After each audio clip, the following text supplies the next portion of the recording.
The year was 1867, and the Arizona frontier was a place where men carried both hunger and gunpowder in their bellies. Ethan Cole rode into the trading post at midday, dust clinging to his boots, the sun beating down on his hat brim. His horse looked as worn as he did. Ribs sharp under its hide, hooves chipping from the rocky trail. Ethan had sold the last of his cattle 3 weeks earlier, but the money was gone now, spent on tools, nails, and a half-barrel of cornmeal that had run out too quick. What he had left in his pocket were 3 coins, not near enough to set him up for spring planting.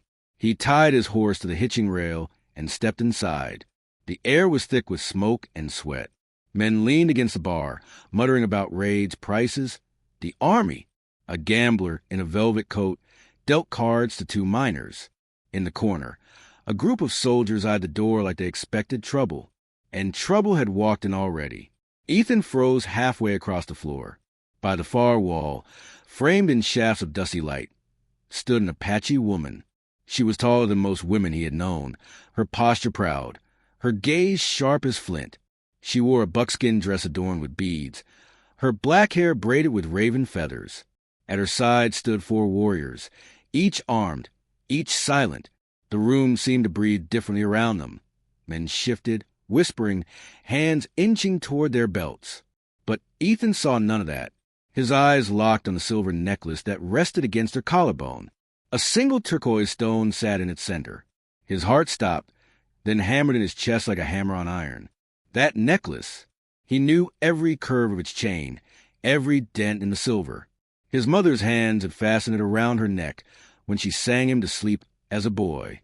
He had seen her clutch it the day raiders descended on their wagon, the day blood stained the prairie. The necklace had vanished with her body, and now it lay against the throat of an Apache Queen. Ethan's boots moved of their own accord. He crossed the floor, his breath caught in his throat, his hands clenched at his sides. "That necklace," he said, his voice rough. "Where did you get it?" The Apache warriors stiffened. In a blink they surrounded him, eyes flashing, hands hovering over knives and rifles. The room went silent, every man watching, waiting for the first spark to turn into fire. The woman did not flinch. She lifted her chin, meeting his gaze.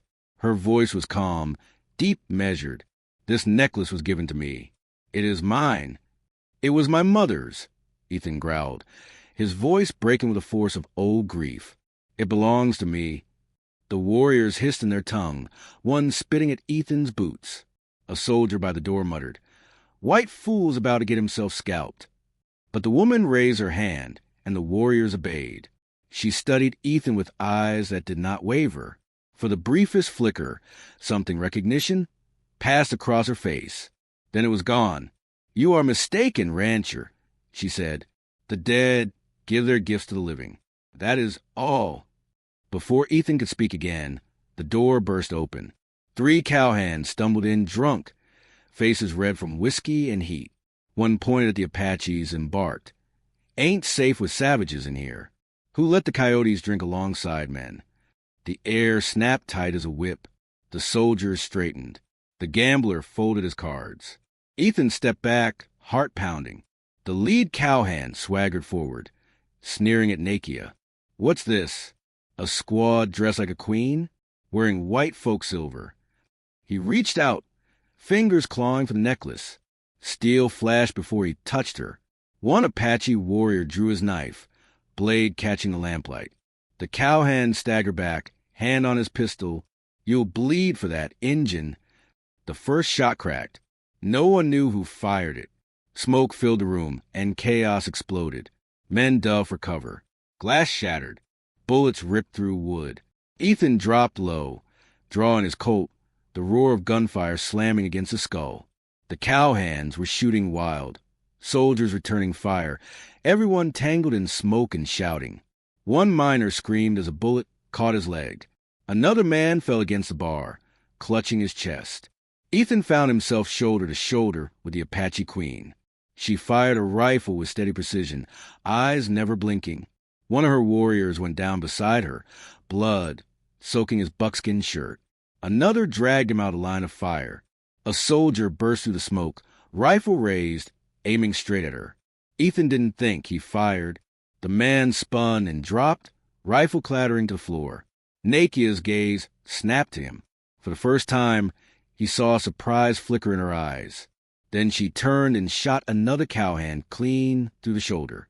The fight spilled into the street, men charging out, gunfire echoing against the clapboard buildings. Horses reared, screams tore the hot air. By the time the smoke cleared, 3 men lay dead, more wounded, and the trading post was half splintered from stray bullets. Ethan staggered outside, chest heaving, ears ringing. His last bullet was gone. His coins lost somewhere in the dust. His horse spooked and bolted. He was broke, weaponless, and staring at the Apache Queen who wore his mother's necklace. Night fell heavy over the desert. Ethan walked, his boots dragging, until torchlight flickered ahead. The Apaches had made camp in a canyon, fires glowing against the rock walls. Warriors moved like shadows, sharp-eyed, restless. They had spared him, though why, he didn't know. Perhaps because he'd saved one of their own. Perhaps because their queen wished it so. Nakia sat by the largest fire, her back straight, her necklace glinting with each flicker of flame. She did not speak until Ethan dropped on the ground across from her, too tired to hold back his bitterness. "That necklace is mine," he said again, softer this time, almost pleading. "I buried my mother without it." Nakia studied him. The fire carved shadows across her cheekbones, made her eyes shine like obsidian. "You want to know where it came from?" she asked. "Yes," he whispered. "Then ride with us tomorrow.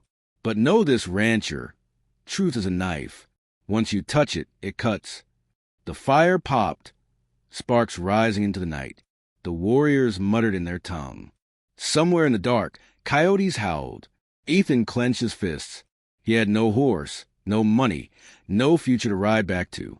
But he had a chance to learn why the only piece of his mother left in this world now lay on the throat of an Apache Queen. And that was enough to bind him to them. For now. The desert at dawn carried no mercy. The cold bit hard, and the horizon glowed faint with a promise of heat that would soon scorch the land bare. Ethan Cole rode at the rear of the Apache column, astride a paint horse they'd given him, reluctantly, with watchful eyes, as if they expected him to vanish into the night at first chance. He hadn't. He couldn't.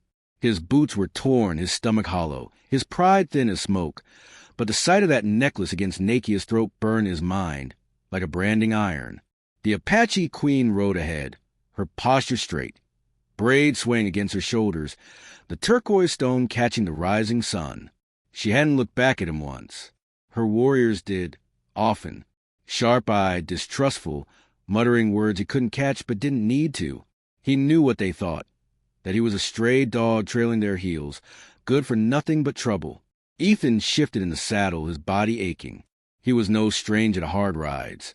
He had broken wild mustangs and driven cattle across states, but riding in the company of people who might turn and cut his throat at any moment frayed his nerves to tatters. Every sound, the cry of a hawk, the clatter of a stone under a hoof, set his hand twitching near the colt that was no longer on his hip. They hadn't returned it. By midday the land turned cruel. Cactus and stone, riverbeds dry as bone, heat rolling like hammer strikes. Flies swarmed their horses, tongues lolled. A boy riding near Ethan, a youth no older than 15, gave him a stare so sharp Ethan felt skinned by it. When the boy spat into the dust, it was clear enough. White man wasn't welcome. Hours stretched. Ethan's thoughts wandered where he didn't want them to, back to his mother, back to the screams in the night when raiders struck their wagon. He remembered her clutching him, blood in her hair, the last glimpse of her necklace before darkness swallowed everything.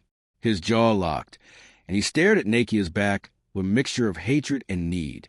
He wanted to rip that necklace away, to hold it, to prove the memory hadn't been some fevered dream. But another voice whispered, "What if she's telling the truth? What if what you think you know is wrong?"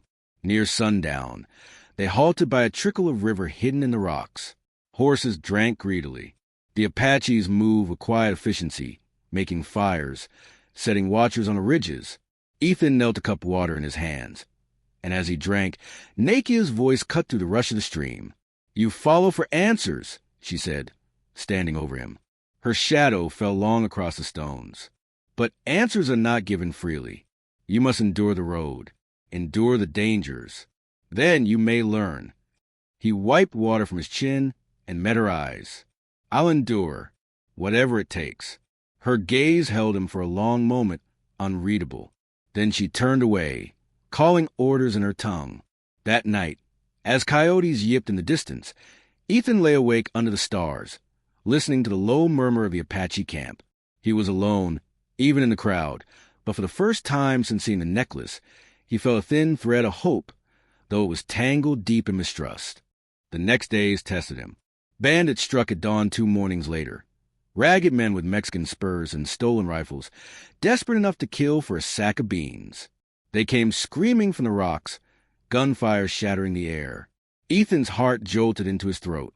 The Apaches wheeled their horses and fought with swift ferocity, rifles cracking, arrows whistling. One bandit lunged at Ethan, blade flashing. Ethan kicked his paint horse forward, caught the man's arm, and wrestled him to the ground. They rolled in the dust, knife slashing near his ribs.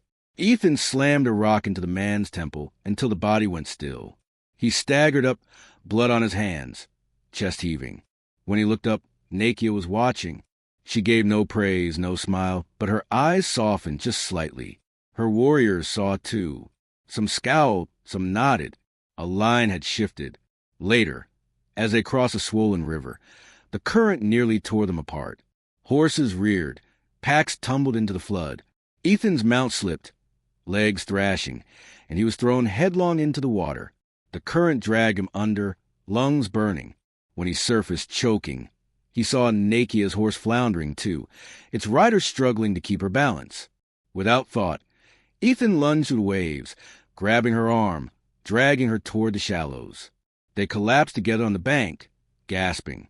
Her warriors rushed to her side, pulling her up, glaring at him. But she raised her hand, stopping them. She looked at him, what hair plastered her cheeks, turquoise stone gleaming like a drop of sky against her skin. "You could have saved yourself," she said. "I did," Ethan rasped, "by saving you." For the first time, the corner of her mouth twitched, the ghost of a smile, gone as soon as it came. That night, when a cougar prowled near the edge of camp, Ethan was the first to hear its growl. He grabbed a burning branch from a fire, charged into the dark, and hurled it at the beast. The animal shrieked, leaping back into the shadows. The Apaches murmured approval. Step by step, fight by fight, Ethan earned his place among them. Not as a brother, not yet, but not as a dead man either. On the 5th day, they reached a lonely cabin hidden in a dry canyon. Its roof sagged, its walls pockmarked by bullets. The stench of death hung thick. Vultures rose when the riders approached. Inside, they found the trader's body sprawled across the floor, flies thick on his face. Paper scattered on the table, spilled ink long dried. Nakia moved through the shadows, expression cold, while her warriors searched the place. Ethan crouched beside the table, his eyes catching on a leather-bound journal. He opened it with trembling fingers. The words inside cut him deeper than any blade. Entry after entry detailed sales, guns, blankets, whiskey. Then darker notes. Raid on Cole family wagon successful. Goods taken, woman's necklace valuable. Sold to Kiowa raiders, bought back later. Names, places, deals with scalp hunters who painted their faces to look like Apaches, who slaughtered white settlers and left the blame to fall on native shoulders. Ethan's breath hitched, his vision blurred. His whole life he had cursed Apaches for his mother's death, for the ruin of his family. And here, in a dead man's scrawl, lay the truth. It hadn't been them. It had been men wearing masks of savagery, men who profited from hatred. His fist slammed the table. The journal trembled under his grip. "All this time," he whispered, "I hated the wrong people."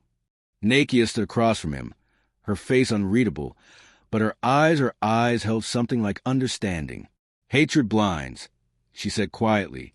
"It blinds your people. It blinds mine. But truth sees." Ethan sank onto a chair, shaking. Rage boiled in his gut, but it had nowhere to go. The dead traitor had stolen it with his last breath. As dusk fell, they left the cabin, the journal tucked beneath Ethan's coat. He rode in silence, the weight of revelation pressing on his chest. Then the canyon erupted with gunfire. Blue coats glinted on the ridges. U.S. cavalry, rifles spitting fire into the dusk. Horses screamed, men toppled. Ethan Duff recovered as bullets shattered stone. Nakia shouted orders, her warriors scattering, returning fire. Ethan's heart hammered. This was no bandit raid, no drunken brawl. This was the army, his people, come to wipe them out. And he was with the Apaches. Pinned behind a boulder, smoke stinging his eyes, he realized the truth clear as the stars beginning to pierce the sky. If he fought for them now, he'd be branded traitor to his own blood. If he didn't, the queen wearing his mother's necklace would die, and the truth with her. Gunfire thundered, dust rising in clouds. And Ethan Cole knew there was no safe path left. Gunfire split the canyon like thunder. Echoes rolled to the stone walls as cavalry rifles spat flame into the dusk. Horses screamed, men shouted, and the acrid sting of powder filled Ethan's lungs. He flattened himself behind a jagged boulder, dust raining on his back as bullets chipped the stone. Across the way, Nakia barked orders in Apache, her voice carrying sharp as a hawk's cry.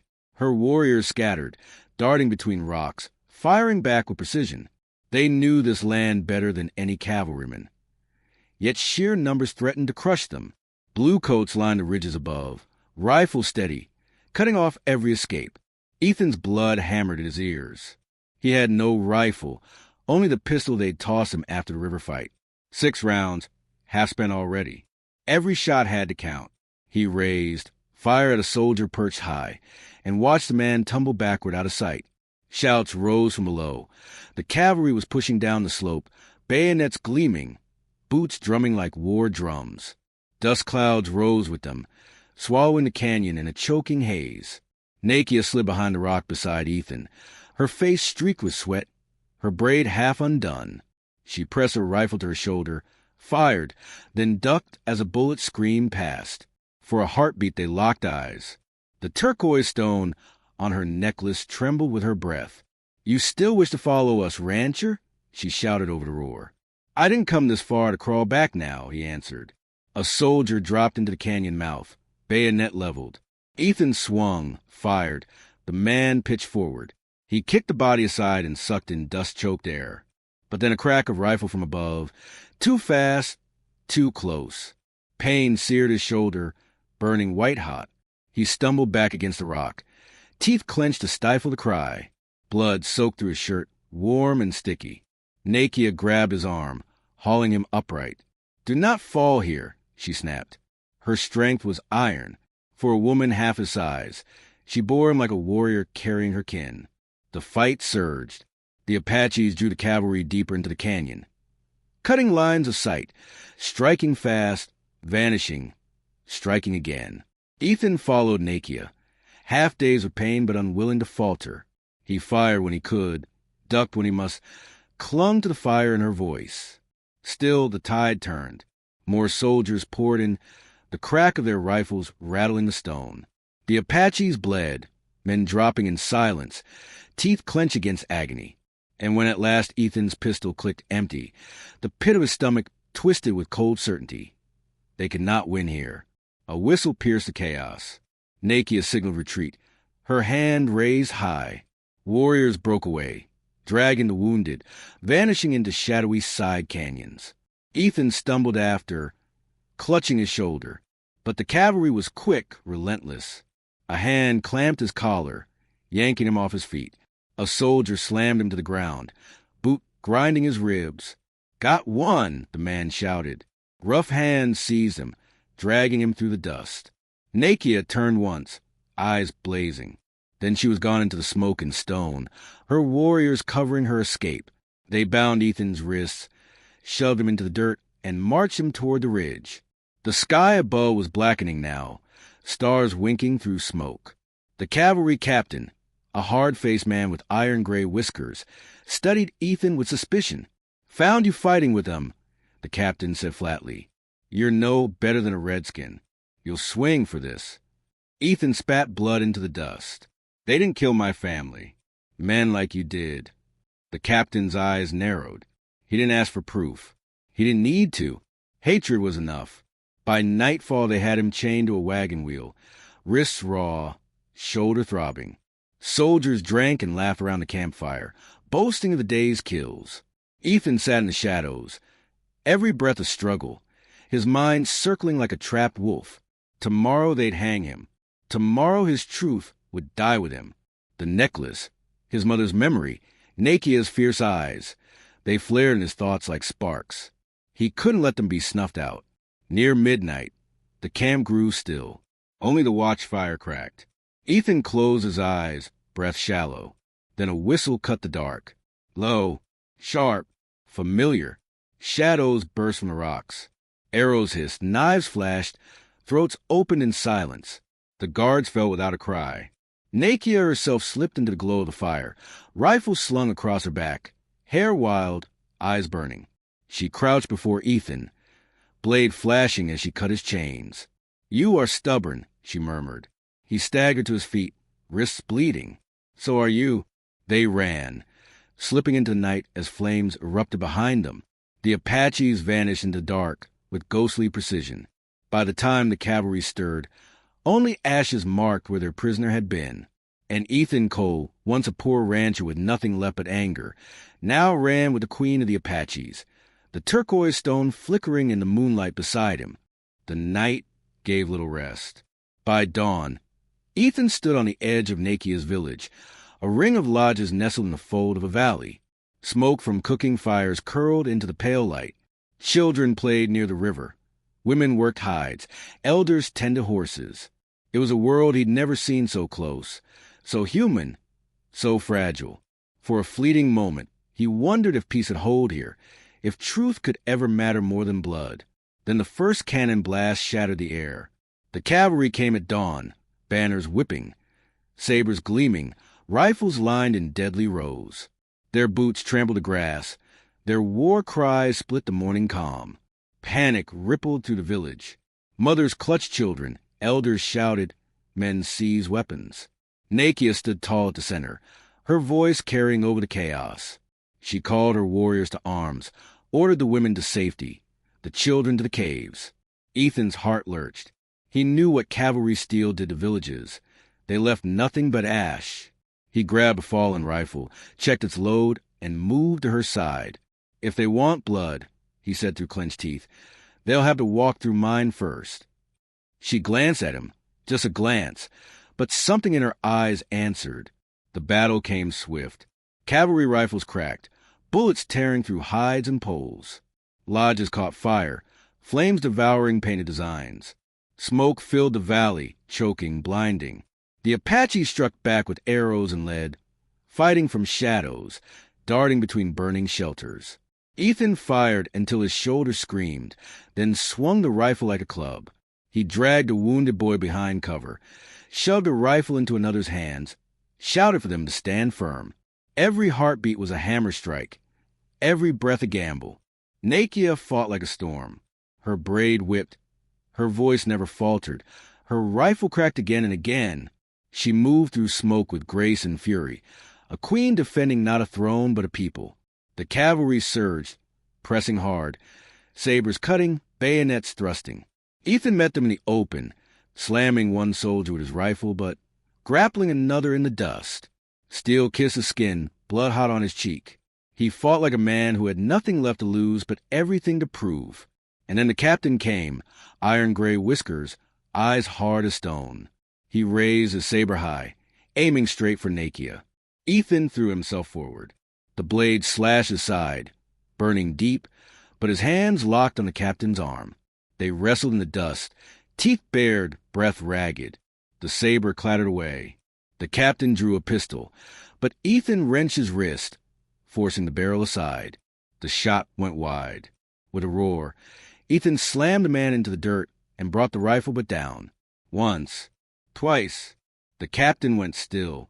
Ethan staggered his feet, blood pouring down his side. Smoke swirled, screams rising. The battle tipped. The cavalry, leaderless, broke ranks. Arrows rained from the cliffs. Warriors howled, and the bluecoats fled, retreating in chaos, leaving their dead behind. Silence fell heavy, broken only by the crackle of burning lodges. The valley stank of smoke and blood. Ethan stood swaying, half dead on his feet. Nakia approached, her face streaked with ash, her necklace gleaming faint through the soot. She placed a hand on his chest, steadying him. "You're no longer a lone rancher," she said. He met her gaze, breath shuddering. "Neither are you." The sun broke over the ridges, washing the valley in gold. Amid ruin, amid ash, something endured. Later, when the fires dimmed and the wounded lay tended, Ethan sat by the river, staring at the turquoise stone in her necklace. Nakia sat beside him, quiet. "My mother gave mercy once," she said softly. "Long ago, to a child of my people. That child carried her kindness. The necklace came to me through blood and years. Now it binds us." Ethan closed his eyes, the weight of it pressing and lifting all at once. His hatred was gone, burned out in smoke and fire. What remained was something harder, truer. "The necklace was never just hers," he whispered. "It was a bridge. And bridges ain't built in peace. They're built in storms." He looked at Nakia then, and for the first time since boyhood, he felt he might still have a future. Not as a poor rancher broken by loss, but as a man who had chosen mercy over hate. The narrator's voice would carry the rest. So, what do we take from this tale? That on the frontier, hate was cheap and mercy costly. But sometimes one act of kindness, like a silver necklace carried across years, was enough to turn a poor man into something greater. And if this story moved you, don't forget to like, subscribe, and share your thoughts in the comments.